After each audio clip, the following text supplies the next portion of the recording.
కాకినాడ జిల్లాలో కొత్తగా ఎయిర్పోర్ట్ రాబోతుంది. తుని అన్నవరం మధ్యన విమానాశ్రయం ఏర్పాటు చేసేందుకు సర్కార్ ప్రతిపాదనలు సిద్ధం చేసింది.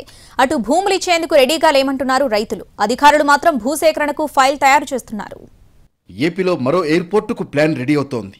కాకినాడ జిల్లా తొండంగి మండలం పిఈ చిన్నాయిపాలెం, బెండపూడి గ్రామాలకు చెందిన భూముల సేకరణకు ప్రాథమిక కసరత్తు ఇప్పటికే పూర్తయింది.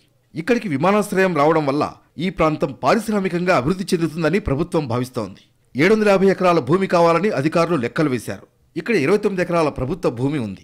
కలెక్టర్ ఆధ్వర్యంలో డాక్యుమెంట్స్ ప్రభుత్వానికి పంపించారు. ఎయిర్పోర్ట్ డెవలప్మెంట్ కార్పొరేషన్ ఎండీకి ప్రతిపాదనలు కూడా చేరాయి. అన్ని స్థాయిల్లో ఆమోదం లభిస్తేనే భూసేకరణ ప్రక్రియ మొదలవుతుంది. అటు తర్వాత సెంట్రల్ టీం ఈ ప్రాంతాన్ని విజిట్ చేస్తుంది. కాకినాడ పోర్ట్ నుంచి కొత్తపల్లి, తొండంగి, శంఖవరం మండలాల మీదుగా అన్నవరంలోని 16వ నెంబర్ జాతీయ రహదారికి సాగరమాల 4 లైన్ల రహదారి కొలిక్కి వచ్చింది. 41 కిలోమీటర్ల మేర 4 లైన్ల రోడ్డుకి ఇప్పటికే వర్చువల్గా శంకుస్థాపన చేశారు. టెండర్ ప్రక్రియ కూడా పూర్తయింది. త్వరలో బిడ్ ఖరారు కానుంది. 50 సంవత్సరాల నుండి ఇక్కడే భూమి మీద ఆధారపడుతూ మేము బతుకుతున్నాం. గతంలో మేము పంపా ప్రాజెక్టుకి భూములు ఇచ్చి ఉన్నాము, అలాగే పుష్కర కాలుకి భూములు ఇచ్చి ఉన్నాము, అలాగే పోలవరం కాలుకి భూములు ఇచ్చి ఉన్నాము, ఎన్హెచ్ నేషనల్ హైవేకి కూడా భూములు ఇచ్చి ఉన్నాము, రీసెంట్గా సాగరమాలకు భూములు ఇచ్చి ఉన్నాము.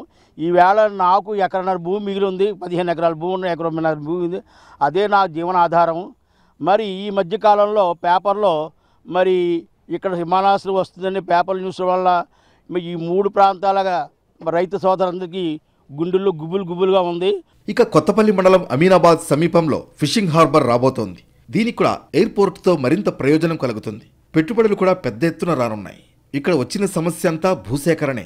భూములు ఇచ్చేందుకు రైతులు ముందుకు రావడం లేదు. 3 పంటలు పండే భూములు కాకుండా నిరుపయోగంగా ఉన్న భూముల్ని వాడుకోవాలని సూచిస్తున్నారు రైతులు. బెండపూడి, చిన్నాయిపాలెం, అన్నవరం 3 గ్రామాల్లో కలిపి 800 ఎకరాలు తీసుకుంటాము. తద్వారా 1220 మంది రైతులు నష్టపోతున్నట్టు మాకు తెలుస్తోంది. అయితే ఇక్కడ రైతులందరూ కూడా పోలవరం, పుష్కర ప్లస్ సాగరమాల జాతీయ రహదారి విస్తరణలోనూ భూములందరూ కోల్పోయి ఉన్నాము. ఇప్పుడు అందరూ కూడా చిన్నకారు రైతులే ఉన్నారు. ఇక్కడ రైతులు ససేమిరా అన్న వారిని ఒప్పించేందుకు అధికారులు కృషి చేస్తున్నారు. గతంలో సేకరించి నిరుపయోగంగా ఉన్న భూమిని వాడుకోవాలని కోరుతున్నారు రైతులు.